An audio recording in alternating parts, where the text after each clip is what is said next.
Listen, there's something important you need to grasp before it's too late. Some women don't realize what they had until you're gone. At first, she's okay, maybe even relieved. But then, as you begin to move on and focus on yourself, suddenly, boom, she's back. She's watching your stories, liking posts from months ago, finding ways to show up in your life again. Why? What flips the switch when she sees you slipping away for good? It's not just regret, it's a slow burning realization. It creeps in little by little until one day she wakes up and feels the full weight of your absence. But here's the real question. When she finally reaches out, what should you do? Should you even respond? Stick with me, and by the end of this, you'll know exactly how to handle this situation like a man who knows his worth. Point 1. The slow realization, how it hits her too late. At first, she doesn't feel much. The breakup seems like a release, a burst of freedom, excitement, maybe even relief. She's out with her friends, living it up, posting stories, maybe even seeing someone new. If you were to see her during this phase, you'd think she's completely moved on. And to be fair, she might believe that herself. But here's where the shift begins. As time goes on, the rush of novelty starts to fade. The initial thrill of being free and unencumbered begins to lose its shine. Then, little by little, she starts to notice things that remind her of you, a song you both used to play on repeat, a place you always visited together, even the way she used to laugh at your jokes. Maybe she catches herself saying something you used to say, and suddenly she's not so sure. The sense of freedom she once felt no longer seems so fulfilling. Now, it feels like something's missing. That's when nostalgia sneaks in. Nostalgia is a tricky thing. It's not just a pleasant trip down memory lane, it's a selective memory. It allows people to remember the good and conveniently forget the bad, and this can be a dangerous trap. Psychologists even have a term for it, the rosy retrospection bias.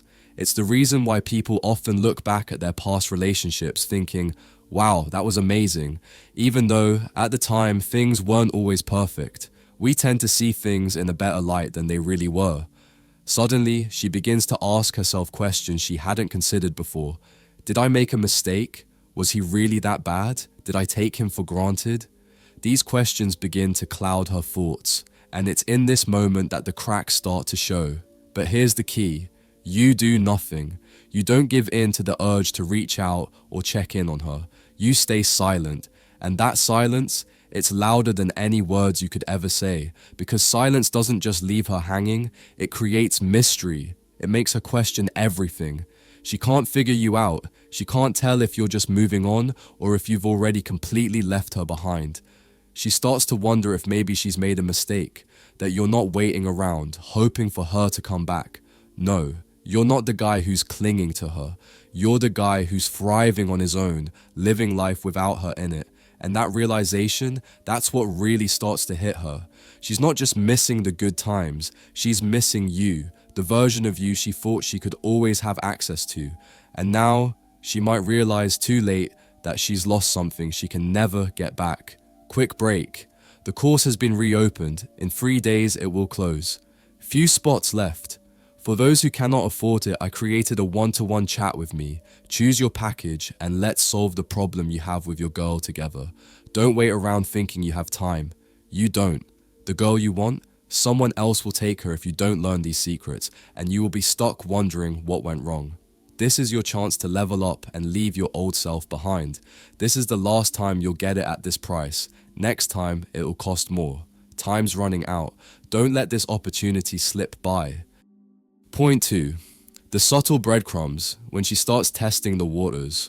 Alright man, this is where things get interesting. Now that she's had some time to think, she's not going to come right out and text you, at least not just yet. Instead, she'll start dropping little breadcrumbs. These are subtle moves, things that might seem innocent on the surface, but they're a test. Maybe she suddenly watches your story again, or she goes back and likes an old post from months ago, something she had to scroll through to find. Maybe she leaves a casual comment, one that seems harmless, even friendly, but deep down, you know it's not as innocent as it looks. It's calculated. She's seeing if she still has access to you. A friend of mine went through this exact situation. He and his ex had gone completely no contact for months, no texts, no calls, nothing. Then, out of the blue, she viewed his story. A couple of days later, she liked an old post, and finally she sent him the classic, "Hey, hope you're doing well." It sounds casual, right? But stop for a second and really think about it. If she had truly moved on, why now? Why after all this time? What changed? The truth is, it's not about missing you. Not yet, at least. Psychologists have a term for this behavior: reinforcement checking.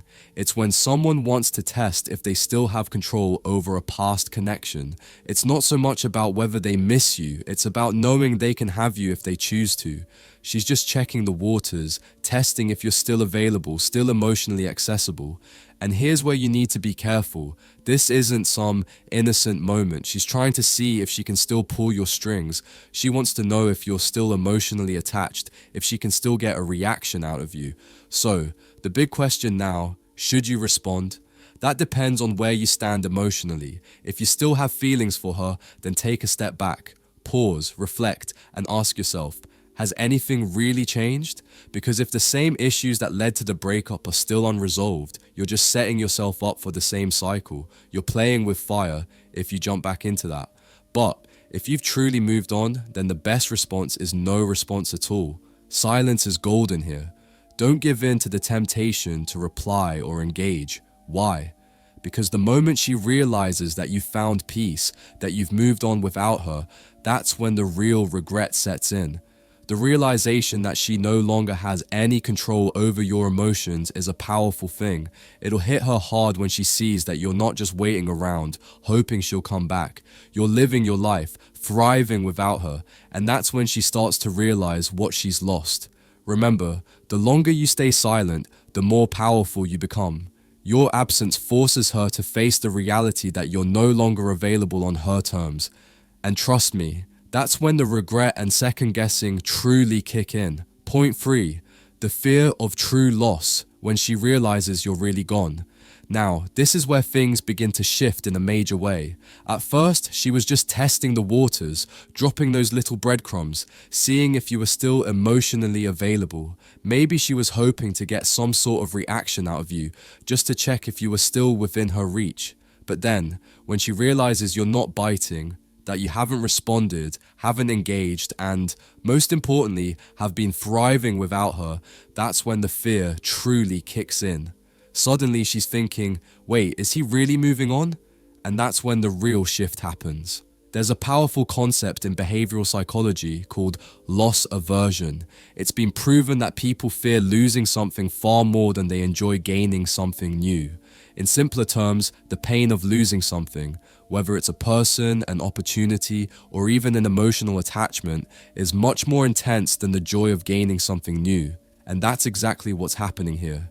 She may have thought she was fine without you. She might have even convinced herself that moving on was the right decision.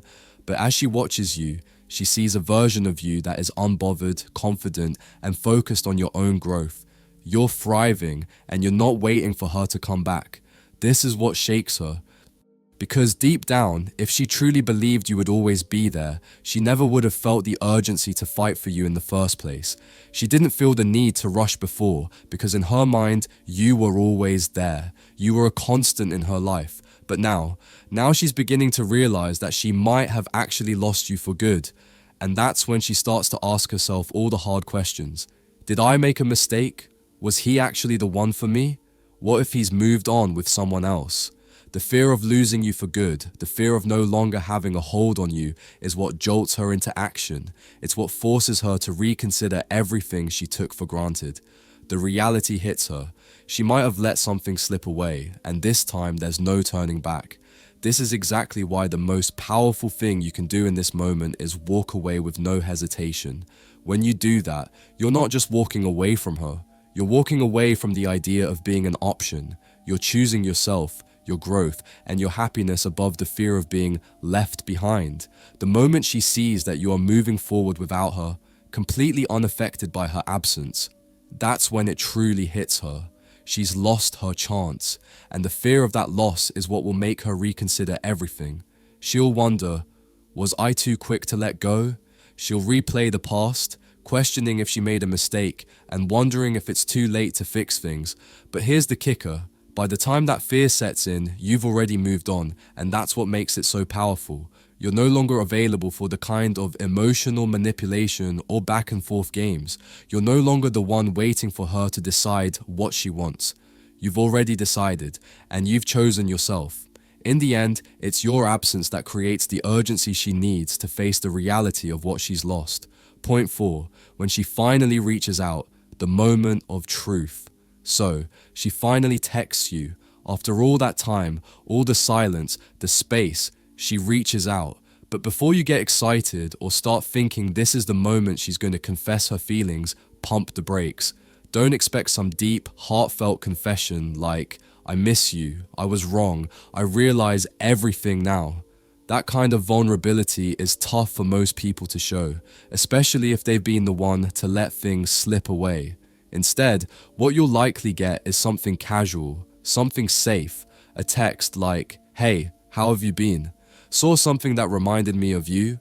Hope you're doing well. It might seem harmless. Maybe it even feels like she's just being polite, keeping things light. But trust me, this is not just a friendly check-in. It's a test. She's trying to see if you're still within her reach, if you're still emotionally available. And here's the thing, if you reply instantly, if you jump at the chance to engage, that's when she knows you never really moved on. You've just given her the upper hand. By responding too quickly, you've placed yourself back in the role of someone who's waiting for her to decide what she wants. And she knows that if you're that available, she's still got control. But if you ignore the message, if you don't jump at the chance to re-enter her world, that's when the game really begins. At first, she might leave it at that, thinking maybe you didn't see it or just weren't interested, but trust me, she'll likely escalate things. She might double text, sending a second message to keep the conversation going. She might scroll through your feed and like an old post just to make her presence felt.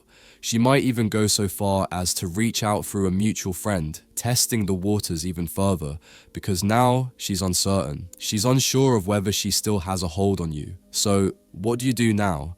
That's the critical question. You need to ask yourself, why is she reaching out? Is it because she genuinely regrets the way things ended? Does she feel the weight of the loss and truly want to make amends? Or is she just testing the waters, trying to see if she can still reel you back in whenever it suits her? If it's the latter, if you get the sense that she's just checking to see if you're still there for her to pick up and put down at her convenience, then you already know what you need to do. Don't take the bait. It might be tempting to respond. Maybe you miss her, or you're still hurt, and you just want closure. But remember, closure doesn't come from letting someone back into your life after they've already walked away. Closure comes from standing firm in your decision, from protecting your emotional well-being and proving to yourself that you don't need her to move on. By not taking the bait, you're showing her, and more importantly, showing yourself that you've evolved beyond the cycle you were once caught in. It's a powerful statement that says, I've moved on, and you don't get to decide when or how I come back into your life. Point 5. Should you ever reconnect? The hard truth. Now, let's talk about the real question that's likely on your mind. Should you ever go back? I get it. Breakups are never easy. They happen for countless reasons. Sometimes it's bad timing, sometimes it's stress, and sometimes when both people have grown and matured, there's potential for reconciliation. There's always that hope that things can be different. But here's the truth. There are other times when the breakup wasn't just some fluke. It wasn't just about a rough patch or a misunderstanding.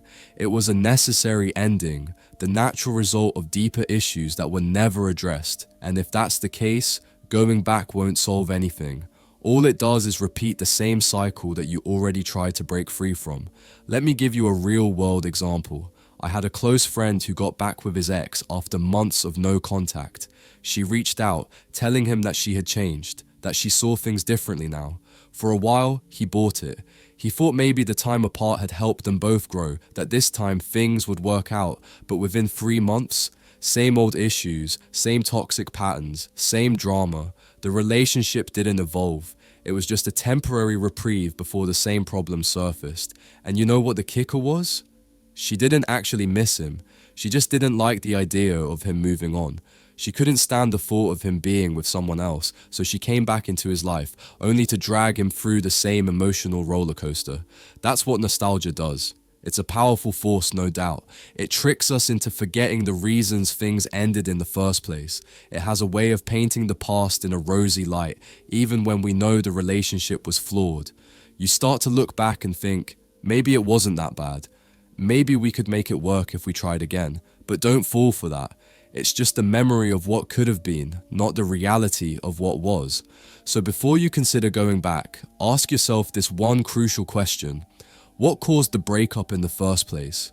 Was it something temporary? A misunderstanding? Bad timing? External stress like work or personal issues? Or was it something deeper? Something fundamental? Was it a lack of respect? Trust issues? Emotional incompatibility? Because if it was something deep and intrinsic to who you both are, no amount of time apart, sweet words or promises of change will change the fundamental nature of the relationship. History will repeat itself, and you'll find yourself back in that same miserable cycle. The truth is, you deserve better than to go back to something just because it feels familiar or because nostalgia made you think it was something worth saving. When a woman realizes she's lost you, it's not just about missing you. That's only a small part of it. What she's truly missing is the version of you she had access to, the version of you that was emotionally available, the version of you that gave her attention and made her feel special. And here's the real question that you need to ask yourself. Are you still that guy? Or have you evolved into something better? Someone who's grown, learned from past mistakes, and doesn't need to look back at what's already gone? Because that's what really matters. It's not about whether she can get you back. It's about whether you've become someone who values himself enough to keep moving forward, someone who no longer looks to the past to define his future. So, when she reaches out, don't rush. Don't make decisions based on fleeting emotions, especially if you feel that pull to go back to what was. Take a step back, think logically, and remember your worth. Value yourself enough to know that you're not just some option, you're a priority. And you deserve someone who sees that from the start, not someone who only realizes your worth when it's too late.